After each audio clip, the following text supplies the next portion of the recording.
ভারতের ত্রিপুরায় থাকেন বড় ভাই। অসহায়ত্ব বা আর্থিক সামর্থ্যের কারণে পারেন না সরাসরি ভারতে গিয়ে ভাইকে দেখতে।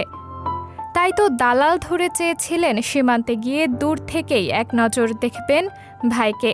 কিন্তু ভাইকে দেখতে চাওয়াই যেন কাল হলো স্বর্ণার জীবনে। মায়ের সঙ্গে ভাইকে দেখতে ভারতের ত্রিপুরায় যাওয়ার সময় বিএসএফের গুলিতে প্রাণ গেল ১৪ বছর বয়সী স্বর্ণা দাসের। নিহত স্বর্ণা মৌলভীবাজার জেলার জুড়ি উপজেলার পশ্চিম জুড়ি ইউনিয়নের কালনীগড় গ্রামের বাসিন্দা পরেন্দ্র দাসের মেয়ে। সে স্থানীয় নিরোধ বিহারী উচ্চ বিদ্যালয়ে ৮ম শ্রেণীতে পড়ত। পতাকা বৈঠক করে হত্যাকাণ্ডের ২ দিন পর মঙ্গলবার সন্ধ্যায় কুলাউড়া উপজেলার চাতলাপুর চেকপোস্ট দিয়ে স্বর্ণার লাশ হস্তান্তর করে বিএসএফ। কিন্তু বাংলাদেশের তরফ থেকে এখনও হত্যাকাণ্ডের শক্ত কোনো প্রতিবাদের কথা জানা যায়নি। এর আগে ২০১১ সালের ৭ জানুয়ারি ভোরে ১৫ বছর বয়সী ফেলানি খাতুন বিএসএফের গুলিতে প্রাণ হারায়। সেই ঘটনার ১৩.৫ বছর পর স্বর্ণাকে গুলি করে হত্যা করা হলো। ফেলানি কুড়িগ্রামের অনন্তপুর সীমান্ত দিয়ে তার বাবার সঙ্গে ভারত থেকে বাংলাদেশে ফিরছিলেন, আর স্বর্ণা দাস মৌলভীবাজারের কুলাউড়া সীমান্ত দিয়ে তার মায়ের সঙ্গে ভারতের ত্রিপুরায় অভিবাসী ভাইয়ের সঙ্গে দেখা করতে যাচ্ছিলেন। ফেলানি হত্যাকাণ্ডের পর তার লাশ দীর্ঘ সময় ঝুলেছিল কাঁটাতারের বেড়ায়। কাঁটাতারে ঝুলে থাকা কিশোরী ফেলানির লাশ প্রবল আলোড়ন তুলেছিল দেশে বিদেশের গণমাধ্যমে। কিন্তু এরকম আলোড়নের পরেও শাস্তি হয়নি ফেলানিকে হত্যাকারী বিএসএফ সদস্যের। বিএসএফের আদালত তাকে বেকসুর খালাস দেয়। এরপর মামলা ভারতের সুপ্রিম কোর্টে গড়ালেও অপরাধীর কঠোর সাজা হয়নি। স্বর্ণার ভাই পিন্টু দাস বলেন, মা আর বোনের সীমান্তের ওপারে যাওয়ার কথা ছিল না। আমার বড় ভাই সকালে সীমান্তে এসে তাদের সঙ্গে দেখা করার কথা ছিল, কিন্তু দালালদের চাপে পড়ে মা আর বোন রাতের আধারে সীমান্তে গিয়েছিল। আমার বোন প্রতিবাদ করেছিল, কিন্তু দালালরা সেটা শোনেননি। সীমান্ত এলাকায় বাংলাদেশের ভেতরেই আমার বোনকে গুলি করে হত্যা করা হয়েছে। মা তখন পাশে একটি ডোবায় ঝাঁপ দিয়ে প্রাণে বাঁচেন। বোনই তাকে ডোবার মধ্যে ঝাঁপ দিতে বলেছিলেন বলে মা আমাদের জানিয়েছেন।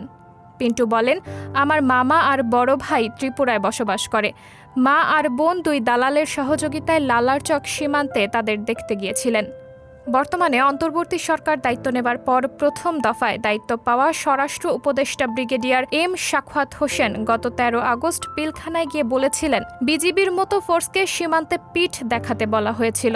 সীমান্তে বাংলাদেশের লোক মারে, আর বিজিবিকে ফ্ল্যাগ মিটিং করতে বাধ্য করা হয়।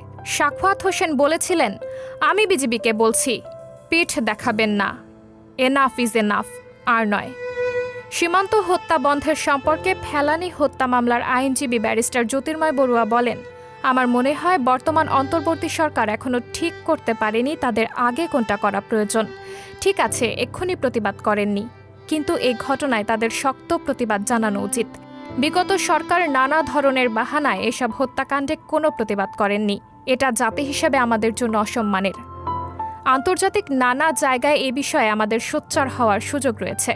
বিশ্বের যেসব দেশের সঙ্গে স্থল সীমান্ত আছে, সেখানে সীমান্ত দিয়ে একটু আধটু মানুষ যাওয়া আসা করে, কিন্তু কোথাও নিরস্ত্র মানুষকে এভাবে গুলি করে মারা হয় না।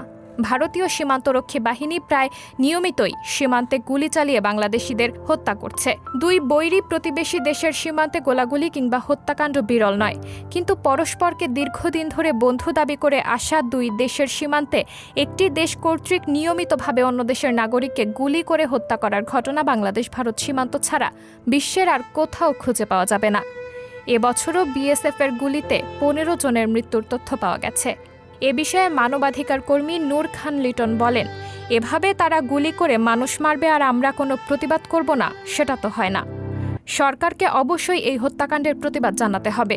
১ সেপ্টেম্বর রাতে যে মেয়েটিকে গুলি করে হত্যা করা হলো, তার হাতে কোনো অস্ত্র ছিল না। তাহলে তাকে কেন গুলি করে মারতে হলো? কেউ যদি অবৈধ সীমান্ত অতিক্রম করে, তাকে গ্রেপ্তার করুন, আদালতে সোপর্দ করুন, বিচার হবে। অন্য কোনো দেশের সীমান্তে এভাবে মানুষকে হত্যা করা হয় না। তাহলে তারা আমাদের ভালো প্রতিবেশী কিভাবে হলেন? এগুলোর বিশ্লেষণের সময় এসেছে। সাবরিনা জলিল, সবার কথা।